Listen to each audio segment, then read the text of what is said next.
Hola, bienvenidos nuevamente a otra cápsula de Taller de Educación Emocional aquí en la Corporación Cultural El Tren. Hoy día vamos a hablar sobre algunos procesos, como siempre, neurociencia del bienestar, algunos datos importantes para poder transformar nuestro cuerpo y sobre todo para mejorar nuestro estilo de vida, para mejorar nuestra calidad de vida.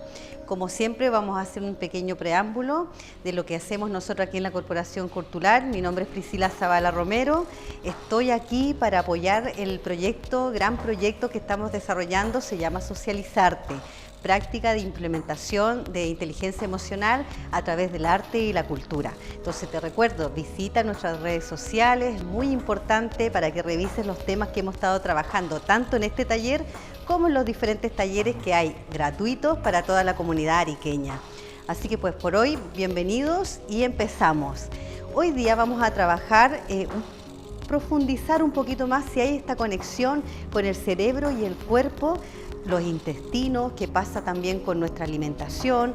Vamos a ver si todo lo que comemos somos lo que comemos. Vamos a profundizar un poquito más qué pasa con los procesos superiores, ¿no? Como lo que hablamos antes de la cognición, la memoria. Bueno, para comenzar, nuevamente vamos a investigar un poquito más qué significa este cerebro. Y hoy día vamos a hablar de una zona que es el tronco encefálico y unas zonas que son muy redonditas que se llaman las amígdalas, que es parte del cerebro límbico.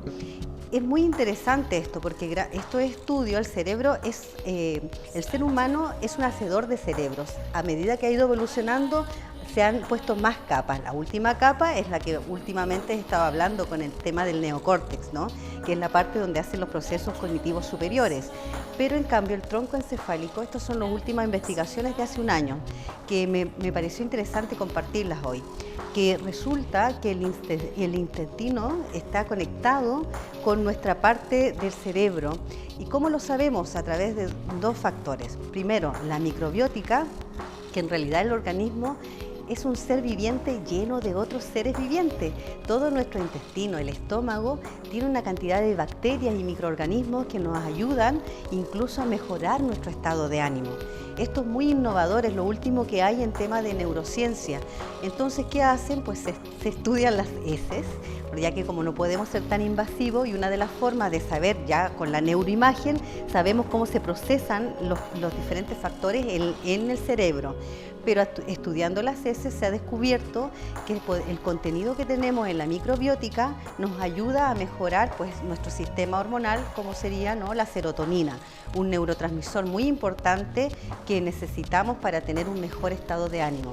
Entonces, para mí hoy día, sobre todo, tener una pequeña reflexión sobre qué hacemos con nuestra alimentación.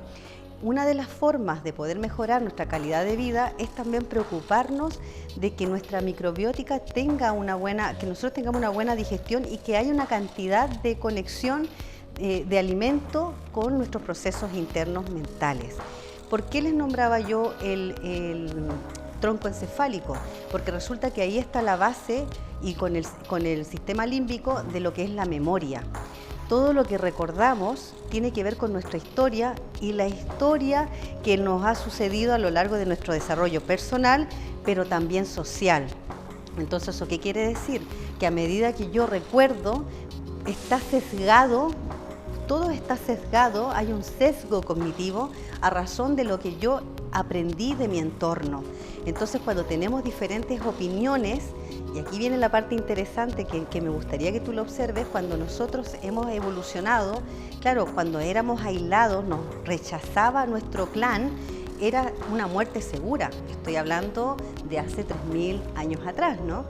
Por lo tanto, nosotros cuando estamos en situación de discordia o en desacuerdo, nos cuesta entender el punto de vista del otro. Nos cuesta entender que el otro piense diferente. Entonces, por eso también es tan interesante saber esto, porque al momento que hay una diferencia, mi cerebro está procesado por una parte inconsciente, por el sistema límbico, que es muy automático y que recurre a las memorias y a los recuerdos de lo que yo conozco. Entonces, a veces sostengo ciertos comportamientos a raíz de lo que yo pienso que estaba bien según mi historia de vida. Por lo tanto, es completamente subjetivo. Por eso es tan difícil a nivel político, a nivel familiar, a nivel de las diferentes medidas que queremos tomar dentro de una misma organización, llegar a acuerdos. Si tenemos un mensaje que va completamente en discordia de lo que yo creo que es la verdad, es muy difícil que pueda mi cerebro actuar de buena manera, porque estoy hablando de las partes más antiguas y más automáticas que tenemos. Entonces ahí es donde vienen los procesos cognitivos superiores, donde necesitamos desarrollar la conciencia. ¿Para qué? Para que yo bajar mi nivel en la reacción emocional ante lo que estoy escuchando y poder comprender lo que me está proponiendo el otro. Incluso poder evaluar, porque hasta a veces yo mismo puedo saber que lo que estoy utilizando como argumento es algo que ya no tiene mucha relación con la verdad. Y esto nos podemos fijar en procesos históricos como las dictaduras, que para algunos a lo mejor en nuestro mismo país puede ser entendida como un periodo de presidencia, como una salvación, y para otros un episodio nefasto de nuestra historia. Entonces, claro, ahí nos ponemos en controversia y no pasa solamente en nuestro país, también pasó en España y sigue sucediendo, ¿no? El tema está en cómo llegamos a comprender al otro sin llegar al conflicto. Y entonces viene la parte de por qué es tan importante trabajar los procesos cognitivos superiores, por qué es tan importante fijarnos cómo nos estamos alimentando, fijarnos cómo recurrimos a situaciones para volver a la paz. Y ahí entonces estamos hablando primeramente del cuerpo, cómo tener un cuerpo feliz. Entonces aquí hay un antecedente, ya no es solamente que yo me enfermo por cómo pienso o los estímulos que hay externos, también es interno. El cerebro está completamente ocupado en escuchar cada uno de nuestros cuerpos y además necesita conocer a través de nuestra química corporal cómo desarrollar algo que le vuelva a la tranquilidad. Una vez les mencioné el tema del distrés, que también es el cortisol, que es muy importante para nuestro diario vivir. Nosotros tenemos un ciclo de cortisol natural desde la mañana hasta la noche que va en aumento para poder estar activos, salir a trabajar, ir a estudiar y va disminuyendo durante el día para poder volver a la calma y poder irnos a dormir. ¿Qué pasa cuando esto se dispara? Entonces aquí hay un tema que es muy interesante porque resulta que nosotros, el cerebro no distingue si tú tienes estás viviendo una situación amenazante o solamente es interna. Ahí hay un punto interesante porque resulta que cuando tú disparas tus niveles de cortisol, intoxicas tu cuerpo. ¿Qué quiere decir esto? Si yo continuamente estoy pensando en negativo, veo el futuro negro, mi diálogo interno es negativo en relación a mi trabajo, en relación a mis hijos, en relación a las diferentes áreas de mi vida, estoy continuamente intoxicándome. Entonces, una de las cosas que también hemos visto a través de los últimos estudios es que cuando nosotros disparamos el nivel de cortisol, por ejemplo en este momento, si saltara una alarma del tsunami, alerta de tsunami, para mí sería significativo porque estoy cerca del sector de la playa y porque también pues vivo en un país donde han habido y una ciudad específicamente que ha desaparecido un par de veces a raíz de un tsunami. Por lo tanto, yo tengo un recuerdo en relación a la experiencia del tsunami, aunque yo no lo haya vivido exactamente, pero me han entrenado durante todo el sistema educativo cuáles son las calles por donde huir. Inmediatamente se dispararía el nivel de cortisol de mi cuerpo. ¿Qué pasa? Que si aparece una persona y me dice, no, saltó una alerta, en realidad que no tiene nada que ver, saltó de casualidad, tranquila Priscila. Para volver a mi estado de equilibrio, mi cuerpo tarda alrededor de 6 horas, aunque conscientemente yo sepa que no pasaba nada, que no hay tsunami. Entonces ahí hay un tema muy interesante porque resulta que eso nos lleva a pensar que si yo continuamente empiezo y si va a salir y si era un error y le sigo dando vueltas, aumento mi nivel de cortisol aún más sin que mi cuerpo siquiera haya llegado a un estado de equilibrio. Entonces, ¿qué pasa con esto? Nosotros estamos recién saliendo de un episodio de nuestra vida bastante nefasto, que fue la pandemia y el COVID, y aún así, hoy, estamos ahí intentando entender los nuevos procesos de apertura de frontera, de los vuelos, de los viajes, y ha sido muy engorroso. Mi hijo, ¿y si mi hijo va al colegio o no va? Las clases presenciales. Estamos continuamente dejando que nuestra mente divague y alcen los niveles de cortisol.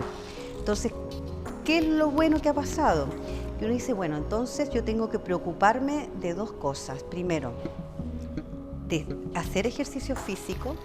Es muy importante porque también el ejercicio físico, la movilidad del cuerpo, hace que tu microbiótica también funcione adecuadamente. Si ya sabemos que el intestino está en constante relación y comunicación con nuestro cerebro, esto es lo bueno, que esto va de adentro hacia afuera. O sea, no solamente el cerebro interpreta los órganos, sino que los órganos, el cuerpo también le manda señales al cerebro. Interesante, ¿no? Y por ahí también está la otra parte de darte cuenta de que hay formas de cómo regular tu cuerpo. Una es apaleando ese malestar, por lo tanto estimulando la serotonina, teniendo sentimientos y pensamientos y acciones de bondad, de solidaridad, de empatía hacia los otros, te secreta un químico. Entonces del cuerpo, acciones concretas nos van a poder llevar a mejorar la relación con el cerebro y a estabilizar nuestro estado de ánimo. También, otra de las cosas que me parece muy interesante a raíz de lo que estamos conversando, es que tú puedes mejorar tu nivel de oxitocina. Y ahí tienen un gran tema que es la oxitocina, es un neurotransmisor, una hormona que se puede estimular a través de un abrazo afectuoso, de una mirada cariñosa, de una palabra amorosa. Es de las relaciones humanas. Por eso es tan interesante que ahora que estamos en un proceso de readaptación, de volver a movernos libremente y que la pandemia nos ha servido para darnos cuenta que no todo es tan malo, porque realmente volvieron a cobrar significancia el poder estar cercano con el otro, te des cuenta que abrazar, estar en sintonía, apartar tus horas de móvil, de celular, de cualquier tipo de aparato electrónico, que los niños vuelvan a su colegio, que los niños vuelvan a juntarse con otros niños. Necesitamos socializar. Es súper importante que vuelvan a hacer actividades, porque si no, el cuerpo no lo corregimos. Entonces, si el cuerpo se vuelve rígido, también le manda una señal al cerebro. Entonces estamos hablando de afuera hacia adentro. Nuestra postura corporal también le dice al cerebro algo. Si yo tengo una postura donde me doblego, donde tengo un aspecto y una postura de sumisión, lo más probable es que mi cerebro vaya a pensar y a secretar las diferentes hormonas que está con esa actitud. Y a veces ni siquiera es que yo me sienta así, sino que por el tema del móvil, por el tema de la postura del ordenador, tengo una mala postura. Entonces la comunicación va desde el cuerpo hacia el cerebro, desde el intestino hacia el cerebro y también desde el corazón, porque eso es lo último que les quiero dar a conocer. Ahora sabemos que la pulsación del corazón late también a la vez con la pulsación de los ojos y también del cerebro. Cuando esa pulsación es continua, tiene un ritmo marcado, pam, pam, pam, pam, y va a la vez, no es un signo positivo. La idea es que haya cierta movilidad, cierta frecuencia y que esos milisegundos de diferencia hacen que se estimulen otros procesos cognitivos. Ustedes me dirán, ¿y eso cómo sucede? Pues eso es lo bueno que se han investigado, por ejemplo, cuando ahí están los monjes tibetanos practicando meditación o cuando hay mucha gente viendo un espectáculo, cambia el ritmo del corazón, milisegundos, con la pulsación del cerebro. Y eso hace que se activen otras zonas más de la conciencia. Por lo tanto, se procesa, hay mayor habilidades para el procesamiento más evolucionado, para el lenguaje, para la conciencia de mí misma. Y también sucede cuando practicas deporte, también sucede cuando sonríes. Por eso es tan importante a veces la práctica de la sonrisa. O sea, estamos hablando de que hay una absoluta conexión desde el cuerpo hacia el cerebro, desde el cerebro hacia el cuerpo. Y es mucho trabajo. Mi invitación cada vez que nos encontramos es venir a decir cómo mejoro mi calidad de vida.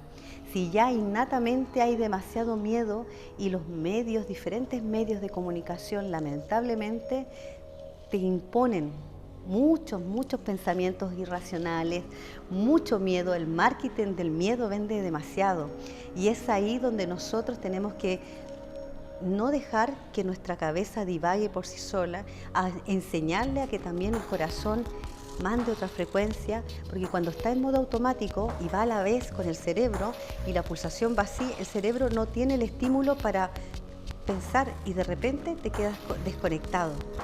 Eso afecta a la comunicación, no tienes atención, no sabes escuchar. Entonces es importante practicar ciertas técnicas como la meditación, como la alimentación saludable, como salir a entrenar, correr, el deporte que quieras. No hay uno específico, todos te van a hacer bien. Las prácticas de yoga, por favor, es importante, tú eres dueño de tu cuerpo. No puede dominarte tu cerebro y tu mapa mental que está invadido continuamente de mensajes negativos. Si a mí me dijeran que pensando mal, juntémonos a reclamar, a pensar mal en negativo, lo único que vas a hacer es que tu cerebro se estrese, que tu sistema endocrino, el cortisol, altere tu psicomatización y te enfermes. Y además que no vas a tener un buen desarrollo a nivel comportamental porque te vuelves automático y no tienes conciencia de ti. O sea, esa zona del cerebro tan antigua que tenemos, como el tronco encefálico y el cerebro límbico, te hace volverte automático. Tenemos que desarrollar nuestra conciencia de nosotros mismos, conciencia corporal, conciencia emocional, conciencia social. Gracias por escuchar una vez más. Nos vemos la próxima sesión y recuerda, búscanos en las redes sociales. Tienes que visitar nuestra página y también si estás en Arica, pues visitar nuestro centro.